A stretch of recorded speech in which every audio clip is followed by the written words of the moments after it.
wabarakatuh.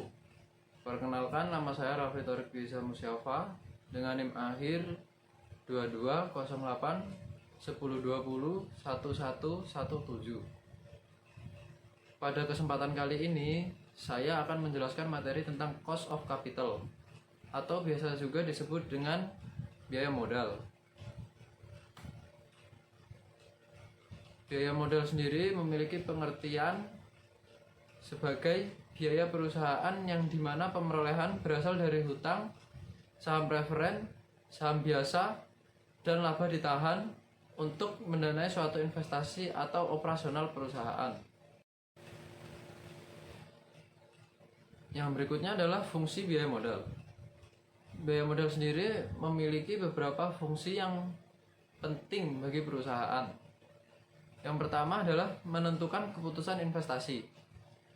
Hal ini membantu perusahaan menentukan cut-off rate atau sebagai pembatas keputusan investasi diterima atau ditolak oleh tim manajemen perusahaan.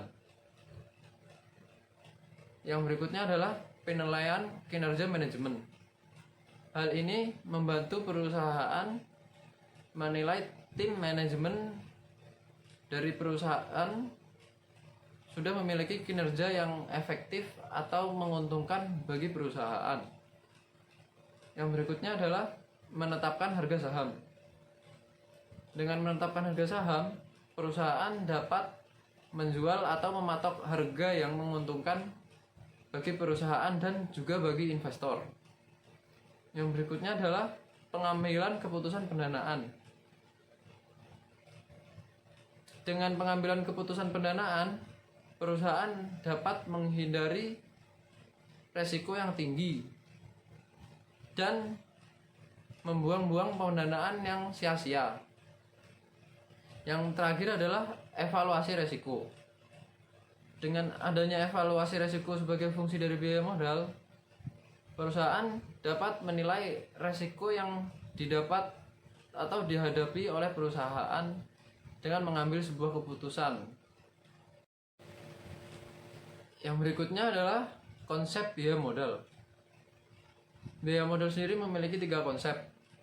Yang pertama yaitu biaya peluang. Biaya peluang memiliki arti penggunaan dana untuk diinvestasikan dalam proyek baru. Yang berarti perusahaan akan menggunakan dana untuk diinvestasikan dalam proyek-proyek baru dengan menggunakan dana yang didapatkan dari investasi sebelumnya. Yang berikutnya adalah tingkat pengembalian investasi. Hal ini berarti perusahaan harus memperhatikan investasi dengan tujuan menemukan tingkat pengembalian investasi perusahaan investor. Yang berarti perusahaan harus menemukan cara bagaimana mengembalikan modal yang diinvestasikan oleh perusahaan investor sehingga perusahaan investor mendapatkan keuntungan dan balik modal. Yang berikutnya adalah rate of return atau bisa disebut juga dengan biaya modal. Balik modal.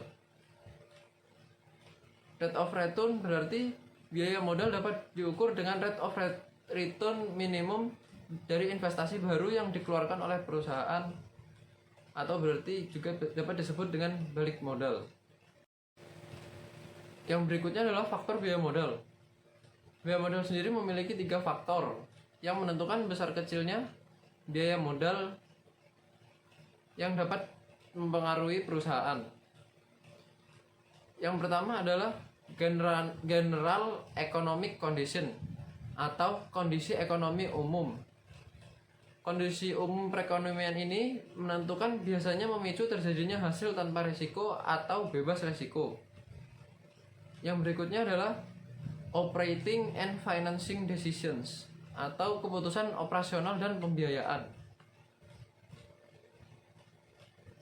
Kebijakan pendanaan dari pihak manajemen berarti saat pihak manajemen setuju dengan adanya pendanaan pembiayaan modal risiko tinggi, maka risiko perusahaan juga akan meningkat.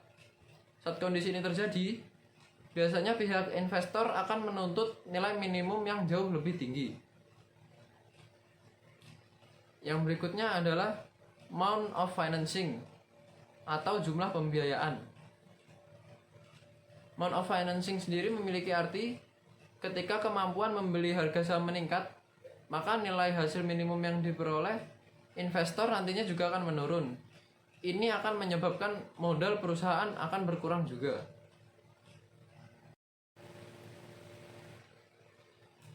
Yang berikutnya adalah jenis biaya modal. Biaya modal memiliki beberapa jenis-jenis. Yang pertama yaitu utang dagang. Bila perusahaan kehilangan kesempatan mendapatkan cash discount selama setahun, maka biaya eksplisitnya dapat dihitung dengan membandingkan cash discount yang hilang dengan jumlah rata-rata utang dagang selama setahun. Yang berikutnya adalah utang wesel. Utang wesel adalah sebuah pinjaman yang dilakukan oleh seseorang atau perusahaan dengan menggunakan sebuah bukti secara tertulis, yaitu surat wesel. Ada dua, yaitu utang wesel tak berbunga dan utang wesel berbunga. Yang berikutnya adalah kredit jangka pendek. Kredit jangka pendek biasanya bank langsung memotong bunga hutang di muka dari jumlah uang yang diberikan, sehingga penerima kredit menerima jumlah uang yang lebih kecil dari hutang nominal. Sekian presentasi yang dapat saya sampaikan. Bila ada kekurangan, mohon dimaafkan. Wassalamualaikum warahmatullahi wabarakatuh.